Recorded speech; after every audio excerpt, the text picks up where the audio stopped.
But first, there's yet another child sex abuse scandal being reported, this one with a twist. The man being accused of some terrible things apparently collected hair and underwear from his alleged victim. What's going on here? Welcome back. The Amateur Athletic Union, also known as the AAU, is investigating claims that its former CEO abused young boys. The allegations against Robert Dodd sound very familiar. Here is Ralph West, who says he was sexually abused by Dodd 2 decades ago. He spoke to ESPN's Outside the Lines. Watch this and hold on tight. I was dead asleep, and I don't remember anything but waking up, and he's trying to put his hand in my boxer shorts. And I jumped up straight out of the bed, and he's not there, but he's laying on the floor next to me down by the bed. He had a key. He always somehow had a key to whatever room I was in, because that was his MO, was coming in the middle of the night when you're asleep and trying to assault you. Now, as a warning for parents at home, the details of this story are really quite graphic, so I hope you'll stay tuned. It's an important conversation. Joining us, Dr. Ramani Dravasula, clinical psychologist. She's back in the studio with me. John Salley joins me, former NBA champion, and Tom Ferry, ESPN Outside the Lines reporter and author of the book Game On. He actually broke this story. Tom, how did you learn about this? So when the Penn State scandal happened, Ralph West, who you just heard from, said, you know what, that was me. I haven't talked to anybody about this. I need to. Googled Bobby Dodd, came across an excerpt from my book, wrote me an email, and so in the middle of all the Penn State chaos of 16, 18-hour workdays, I get this email saying, oh my God, I have to jump on this. So my boss here at ESPN and Outside the Line said, all right, you're off Penn State. Go do this one. And Tom, did you have concerns given your previous investigation into the AAU? Did you kind of smell something going on? I looked at this organization pretty hard a few years ago, and I found a lot of financial irregularities, political abuse, a lot of loose cash flows where you couldn't quite figure out who was receiving what kind of money. But I never heard anything about pedophilia. I met, I had a long conversation with Bobby Dodd at one of these AAU tournaments where there were a whole bunch of kids around him who were working the tournament itself. But nobody said to me at that time that, hey, his behavior is off in this kind of way. I mean, I knew the guy. I just didn't have a good feeling about him, but I never thought it would be pedophilia. And we're going to learn more about the details in just a second. But first I want to talk to John Salley about the AAU. Did you come up through that organization? In a way. My nephew plays in the AAU now. A lot of people came up through it. I played with Gauchos in New York, and we played against these AAU guys. And I'd tell you, I played in the 80s and the 90s. I've been going around. I haven't seen or played in any of that. But so we don't want to really vilify the organization because it has helped a lot of kids. It's brought up a lot of careers. It's just got a bad seed amongst it, we're saying here. Yeah, or we seem to have a bad seed. We seem to, it's alleged. But well, I want you all to listen to what this gentleman had to say, Ralph West, on ESPN's Outside the Line. Here he is talking about the first time Robert Dodd tried to abuse him. Take a look. We were painting a building. He's horse playing, and, puts the roller on me and paints.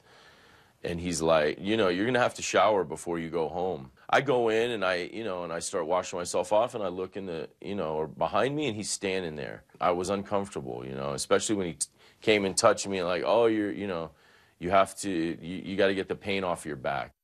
Now, I want to go right to the next clip here because I want you to get a feel for how much evidence there is here, and this is tough to watch. But here now again is Ralph West.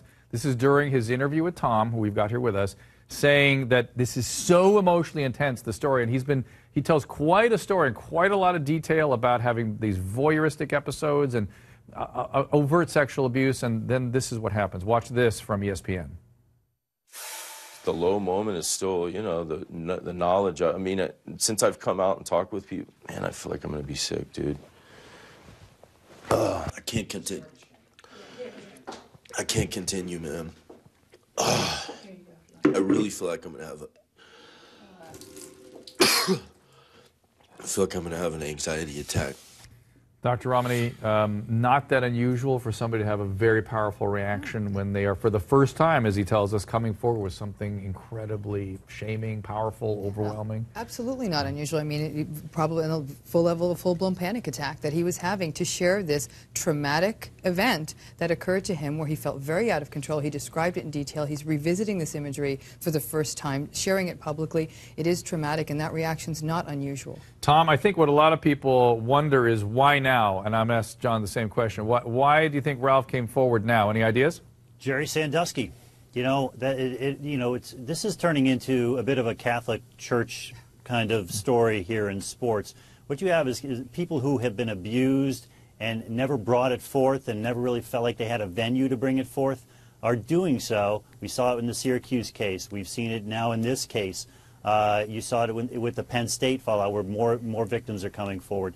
You know, this has been in sports for a long time now, but the Penn State thing just really, it made it raw, it brought it all back, and so people are coming forth, and we're trying to report their stories as responsibly as possible. John, do you have any doubt about what he's talking about? I don't have any doubt about what he's talking about. And I'm telling you, there was a movie with Leonardo DiCaprio in it.